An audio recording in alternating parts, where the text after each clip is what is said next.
So পরবর্তীটা হচ্ছে আমাদের অঙ্গতন্ত্র মাত্রার গঠন।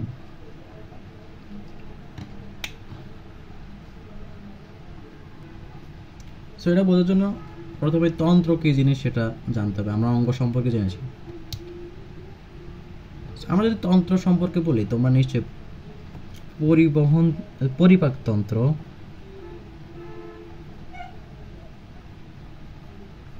রেচনতন্ত্র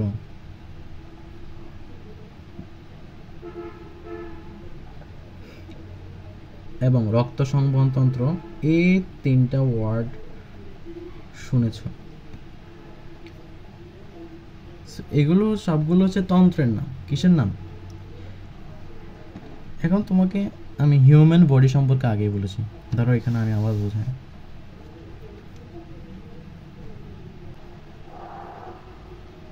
এটা পাকস্থলী,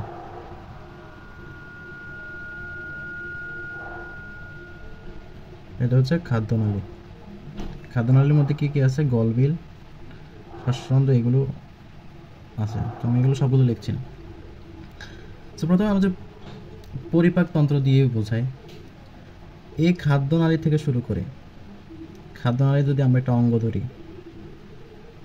তারপর এই পাকস্থলীকে যদি আবার একটা অঙ্গ ধরি, এই ইলিয়াম জেজুনাম অর্থাৎ বৃহদন্ত, ক্ষুদ্রান্ত, এগুলো যদি একটা অঙ্গ ধরি, তাহলে এই অঙ্গ, এই তিনটা মিলে পুরোটা হচ্ছে একটা তন্ত্র। এবং যেই তন্ত্রের কাজ হচ্ছে পরিপাক করা। কি করা? পরিপাক করা।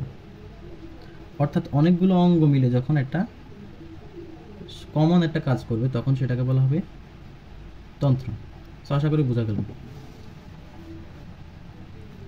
এবং এই অঙ্গতন্ত্র মাত্রার গঠন কাদের দেখা যায়?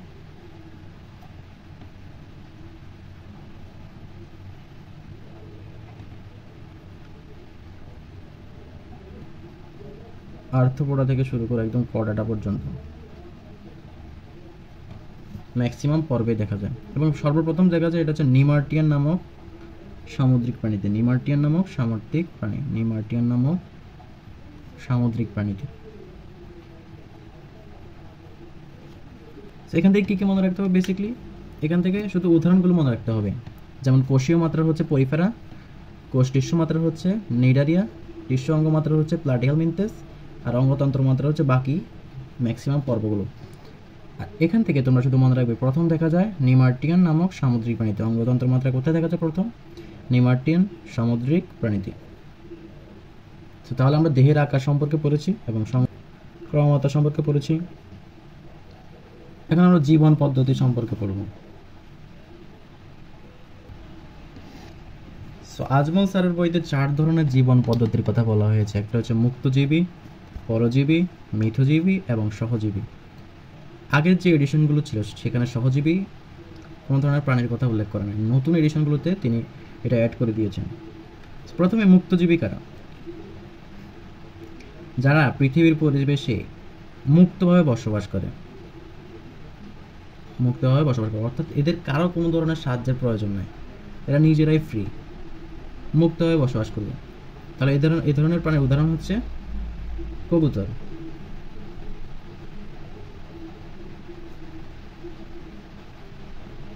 এখানে কবুতরের বৈজ্ঞানিক নামটাও মুখস্থ করা দরকার, কোলাম্বা লিভিয়া। এবং পরজীবী কারা? পরজীবী হচ্ছে যারা বাঁচার জন্য আরেকটা প্রাণীর উপর নির্ভরশীল, বাঁচার জন্য আরেকটা প্রাণীর উপর নির্ভরশীল, অর্থাৎ ওই প্রাণীটার হেল্প ছাড়া ও বাঁচতে পারবে না। এই ধরনের প্রাণীর উদাহরণ কারা? যকৃৎ কৃমি।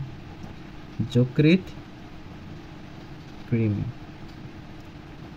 সাইন্টিফিক নাম হচ্ছে ফ্যাসিওলা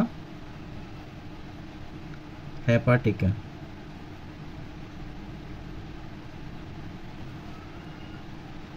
তাহলে মিথজীবী কারা? মিথজীবী হচ্ছে এমন একটা জীবন পদ্ধতি যেখানে দুইটা প্রাণী একসাথে বসবাস করবে, কেউ কারো ক্ষতি করবে না, অর্থাৎ একটা প্রাণী থেকে আরেকটা প্রাণী সুবিধা গ্রহণ করবে এবং এই সুবিধা গ্রহণের মাধ্যমে তারা দুজনে উপকৃত হবে এবং দুজনে সুন্দরভাবে বসবাস করবে। এবং মিথজীবীটার সবচেয়ে বড় উদাহরণ হচ্ছে হাইড্রা। আমরা সেকেন্ড চ্যাপ্টারে সেটা সম্পর্কে পড়ব। সো হাইড্রার উদাহরণ তাহলে মিথজীবীর উদাহরণ হচ্ছে হাইড্রা। হাইড্রার মধ্যে কারা? জু, ক্লোরেল্লা,